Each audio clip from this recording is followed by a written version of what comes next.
In March, the Diocese of Tyler hosted a retreat for women called They That Wait. It was an incredible day, and we had nearly 300 women in attendance. This week, we are excited to share with you one of the keynote talks from that retreat. We hope that these words encourage and inspire you in your walk with Christ. God bless.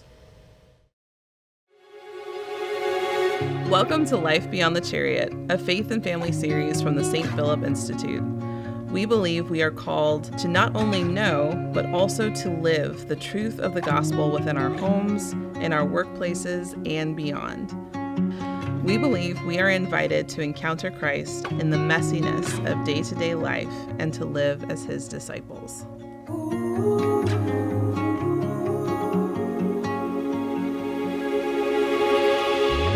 I am going to introduce our next speaker. Our next speaker is Regina Boyd. She is a licensed mental health counselor and marriage and family therapist. She's the founder of Boyd Counseling Services and a contributor to the Hallow app.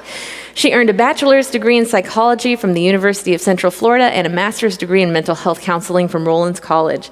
She's presented extensively on the intersection of mental health and Catholicism. And this is so important because we are not just bodies, we're bodies and souls combined. And so spiritual and mental health are so important.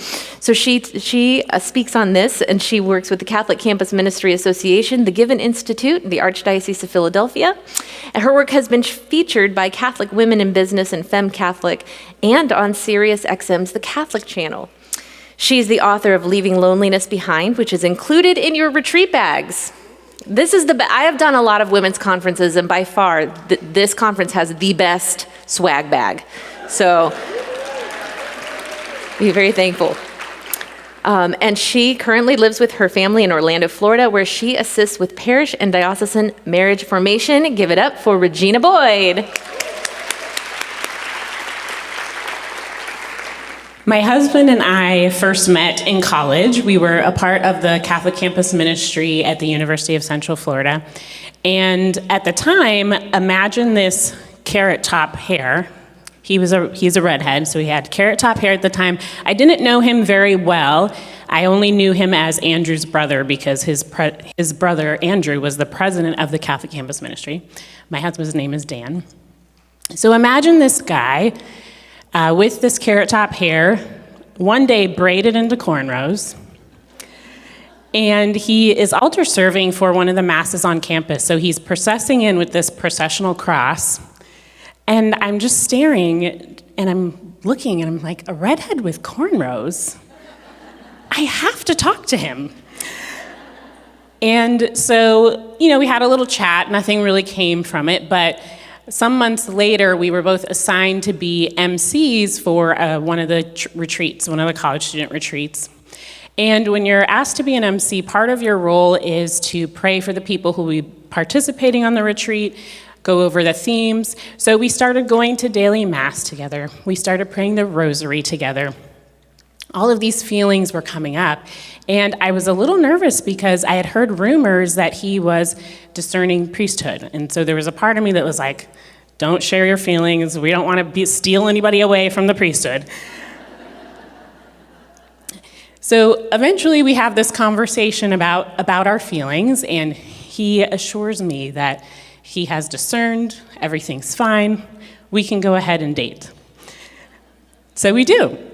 For about 6 months, and he was really the first person that I felt like that I loved. Something felt a little different here. It was very natural. We just clicked. And 6 months later, he comes to me and he says, oops, I think I need to give this seminary priesthood discernment thing another look. And so we broke up for another 6 months. So he really immerses himself in this discernment process. He goes on a come and see weekend. He's speaking with the vocations director. And through this process, he feels confident that he's called to marriage. So he calls me up. He says, hey, let's meet up. Let's go out to dinner. I'm like, all right. We go to TGI Fridays.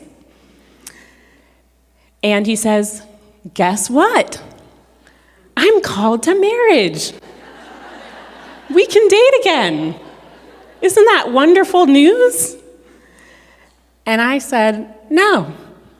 that is not wonderful news. I just spent the past 6 months trying to get over you. It is not that easy. That this is not happening. And so began this journey, this 18-month-long journey of us kind of in this weird stage of friendship, because by that point, our friend group was the same. So we were always in each other's circles. We were heavily active in our campus ministry. And so somebody would call me and say, hey, we're going to the movies, and I'd show up and he would be there. There was no really getting away by this point. And one thing that was really challenging during this time, particularly for Dan, he really had to wait quite a while. 18 months is he needed to wait, but I don't know, 18 months is a long time. But he watched me start dating someone else. He really felt that the Lord was calling us to be together, and so this began this long period of him praying for me, praying for my happiness, whatever that looked like. He postponed graduate studies because he wasn't sure what was going to happen with us. Again, we were still in frequent contact, frequent communication. He got to a point where he was incredibly angry. So there were times where we were close and times we would fade apart. And he goes out one evening, and he told me this much later, that he looks at the stars and he's praying to God and just sort of yells out in anger. And in that moment, a shooting star went across the sky. And so he had these points of hope that sort of kept him going in that waiting period. And your situation might not be the same as mine, might not be the same as his. I have a feeling if we went around the room and asked each of you to share a period of your life, what it is that you're waiting for God to do, I have a feeling that all of our stories would have something incredibly personal and powerful and important to share. Maybe you're at a point where you're tempted to give up. Maybe you're angry at God.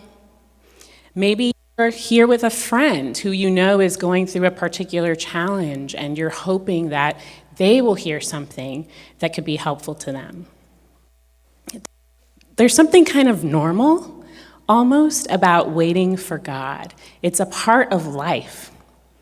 And yet, the pain and the stress of it, it creates this anxiety. It can cause real pain, real hurt. I think sometimes it feels like you're in the dark and you don't know what God's plan is, and you're just hoping to know about that. So I want to ask you, what is it that you have been waiting on God for? Where have you been waiting for God to move in your life?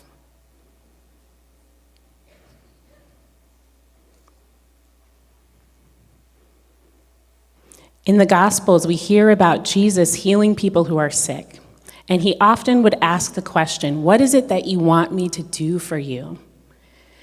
So you might be in a situation where we can't take away whatever's happening, whatever that particular challenge is, whatever it is you're waiting on.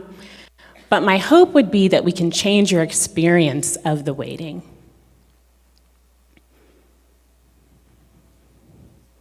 So I want to ask you, with Jesus, what do you wish for him to do for you today?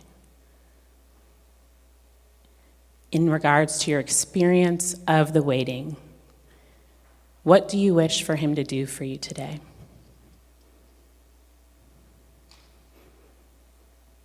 Some of you, your answer might be for more patience, for help in the waiting, helping to be at peace,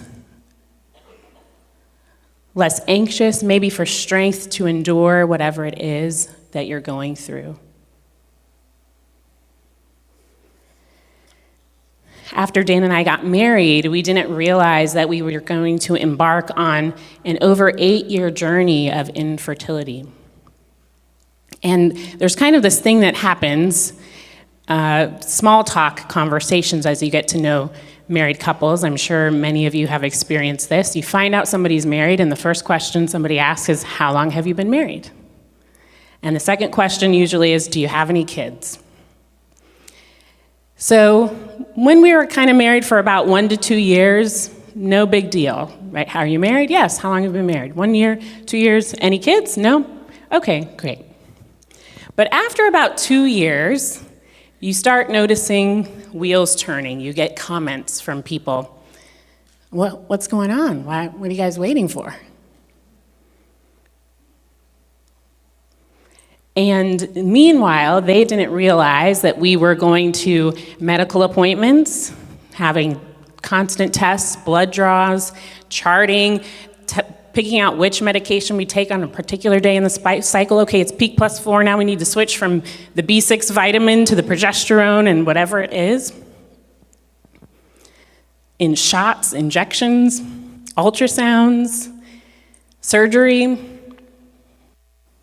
So feeling like this medical experiment in a way, and I think it was very challenging, especially in Catholic circles, because we celebrate the gift of life. We're very open, we're welcome to it, we love babies, we want all the babies all the time. And so it almost felt like my Catholicism was called into question. Anytime you could see those wheels turning, sometimes people would ask, what are you waiting for? And there was something that really wore me down. It made me very weary in the experience. Sometimes people who were very good-hearted wanted to give a sense of hope. They would tell a story about someone they knew in a similar situation to ours. Oh, I know somebody who's been married 5 years, and then they did X, Y, Z, and they got pregnant. And they were offering it as a story of hope to give a sense of encouragement, but it only made me feel more isolated in the experience. It just reminded me of, oh, wow, I'm really alone here. I'm really waiting big time. Every year, I would run into someone else. Oh, I know somebody who's married 6 years, 7 years.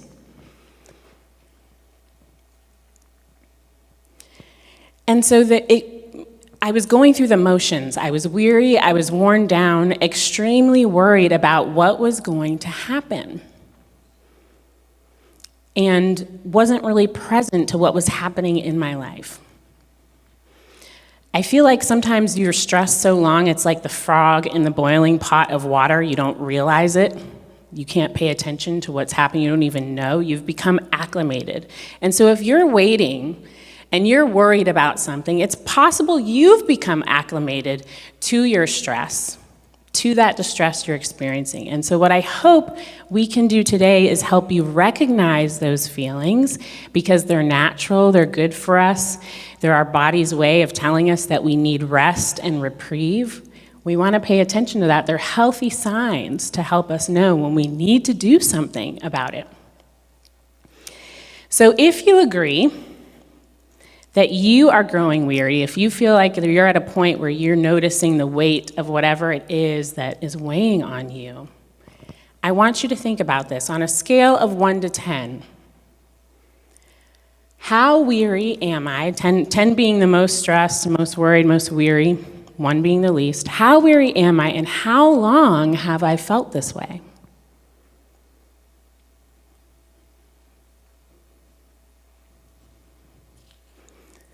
If someone you love told you that they were worried for that amount of time and weary for that same amount of time, what would you advise them to do?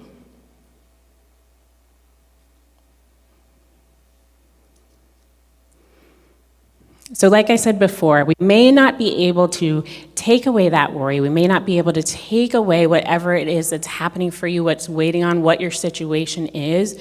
But I want to talk a little bit about the psychospirituality that happens in that stress, in that worry and anxiety.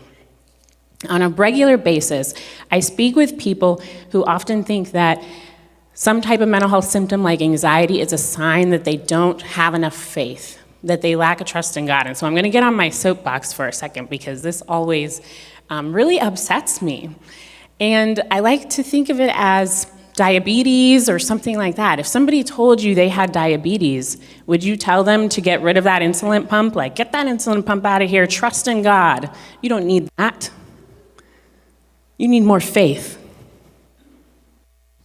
And so these things we experience are natural, normal responses to a situation. If we have a loved one pass away, we become sad. That's a natural emotional response. If we're in the midst of a challenge and we're waiting for God to show up and it doesn't feel like he's showing up, we're anxious and we're worried about it, that's a natural response. And so a lot of the things, what's really happening to us in those experiences is we're trying to predict the future, to create a sense of control and stability. When we're not in control, our world is disrupted, we're unearthed, and we're just grasping for anything to feel some sense of safety. And so we have that excessive worry. We over-predict, we over-control. Maybe we don't function in situations like we used to. We're concerned about everything being right. Maybe we're more withdrawn. We avoid particular people or places, activities. We can even have physical complications. An example I'll give is, let's just say somebody's having trouble at work. So they have a meeting with their boss at work. Anxiety might sound a little bit like this. Oh, my boss had a frustrated tone with him in the meeting. I wonder if he's unhappy with me. He's not happy with my performance. Oh my goodness, what if I get fired? I'm gonna have to go back to school. Now's not really a good time to go back to school, or I'm not at a point in my life where I can start over from square one. Financially, that's really gonna impact our marriage. It's gonna be super strained, and oh my gosh, what if we get divorced?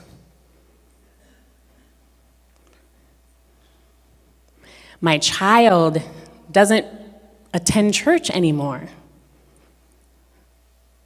They have a lack of faith, they're rejecting God, they're far away, and it is completely up to me to figure out a way for them to come back to the church. If I don't figure it out, their salvation's at stake.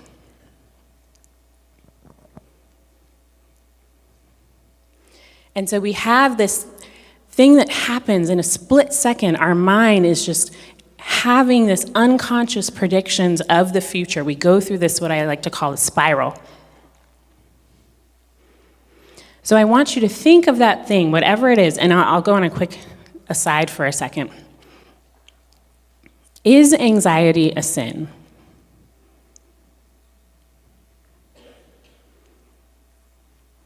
If anyone here says yes, I would like to propose that you are possibly thinking of despair, which is a very different thing. Despair is a loss of trust, a loss of hope in God, and when we're having, again, these natural responses to a situation, that is very different than a choice in who we choose to put our trust in and who we choose to believe.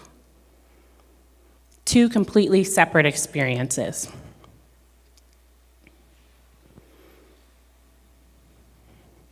So you're thinking of that worst case situation, the adrenaline's flowing, you're 0 to 100, and when we're feeling anxious, we're worried about whatever that change is going to be, what might happen, the state that we're afraid that's going to become our reality, and if it does become our reality, we worry that it might be permanent.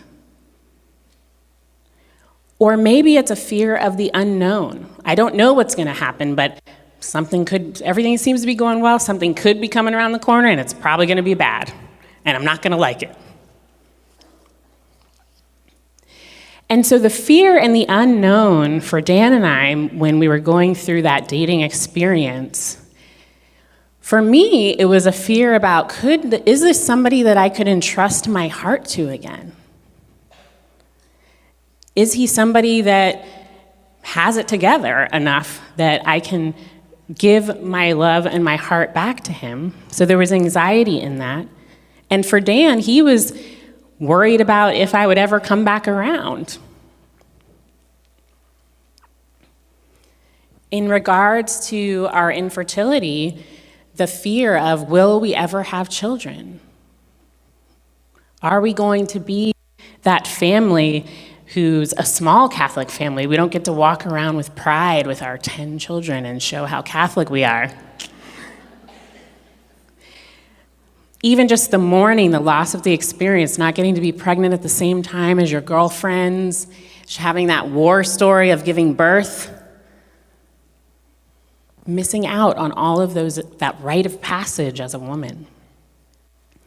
I had a young woman that I worked with, and she experienced a lot of trauma growing up. She was physically, sexually abused as a child, had a lot of significant betrayal from people in her close circles, friends, family. And this was starting to manifest as physical conditions for her. She was searching for answers. She got book after book. She went to doctor after doctor. She did online courses, tests, prayer. She's a very faithful Catholic young woman, and tried everything. Her relationships were strained and overwhelmed, but she was in this place of stress, of anxiety. And for her, the fear was, am I going to die? Am I going to die early from this anxiety? What can I do about that? But what did God do for us in the waiting? I think in our dating situation for Dan and I, he wanted us to be confident and assured of our call to one another, so that when we eventually got back together, there was no doubt that this was meant to be and that it was a true particular calling. I think he wanted me to see about where my heart was. Dan was extremely patient and had so many gifts of perseverance that I'm eternally grateful for in that time. In the infertility, I think I needed to have my Hannah moment. Do you remember Hannah from the Old Testament? She was one of 2 wives, and the other wife was able to have children, but Hannah was barren. And one day she goes to the temple, praying to God and just sort of letting it all hang out. She was not holding anything back, wailing, weeping in the temple. It says she wept freely. And the priest, Eli, is like, oh my gosh, woman, you're drunk. Get it together. Get out of here. He actually comes over to her, very concerned. And that's what I needed to do in the midst of what we were going through. Was I needed to have my Hannah moment, to wail, to bring it to God, to not be abandoned in my experience, but to invite him into those conversations rather than powering through with the medical appointments, like, we're going to solve this. We're going to figure it out. Another thing he did in the waiting was revealing the reality of spiritual motherhood and the truth of that reality. A lot of times people, whenever they mention spiritual motherhood, they talk about it almost as an aside, a consolation prize. Oh, don't worry, you can be a spiritual mother. And it feels very fluffy and fake almost. But in the midst of that waiting, I had real actual encounters, real love for people, real connections that cannot be denied. The young woman that I worked with, in her waiting period, she had to learn to sit and to wait, to embrace her emotions, not run away from the process, to confront her trauma in order to find that healing and that freedom. We didn't change her past, but we changed her ability to hold her story so that she could move forward. So I want you to think about that thing that's causing you stress and anxiety. What is the source of that? What is your situation? And I want to give you a few things you can do when you start going down that anxiety spiral. The first thing I like to do is some type of grounding exercise. Grounding, and my favorite grounding exercise is a breathing exercise. Now, before you panic, we're not about to do anything hippie voodoo thing right now. We're just going to inhale and exhale, if you'll humor me, just like you've been doing all day, sitting in your chairs right now. But this is called 4-count breathing. So you will inhale for 4 seconds. You will hold your breath for 4 seconds, inhale through your nose, and then exhale through the mouth for 4 seconds. And you can almost, if you're a visual person, you can almost visualize the ball going around the edges of a square. So we'll inhale for 4, hold, and a slow release of the last 2 sides of the square for 4. Sound fair enough? You guys want to give it a try? All right, ladies. So if you're comfortable, close your eyes. You don't have to, but you can. And I want you to inhale. Hold your breath. 2, 3, 4, and out through the mouth. Notice your chest expanding and relaxing.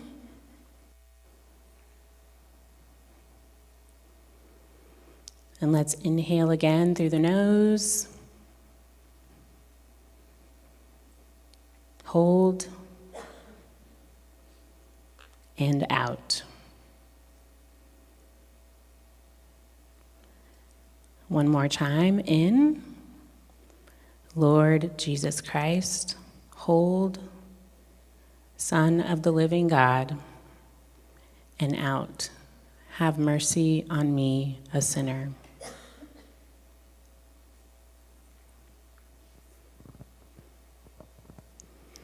So what I love about this breathing is that it's portable. You can do it anywhere. So if you find yourself, that mind is racing, you're in a bad place, and you just kind of need to be brought back to the present moment, that's a quick one. You can do it discreetly. Nobody's going to look at you and say, what's going on here? What is this person doing? The second thing is a little more involved, if you will, journaling. And I want to talk about journaling in 2 different ways. The first way is more freestyle, which I'm sure many of you have done in the past, but I want you to have your Hannah moment. And you can do that through journaling. So invite the Lord into the conversation and just freestyle, have a conversation. We don't need to be nice and pretty in the journal. We don't need to have it sound like we're giving our final, essay for college or something. Just write it out, pour your heart out. Have that Hannah moment.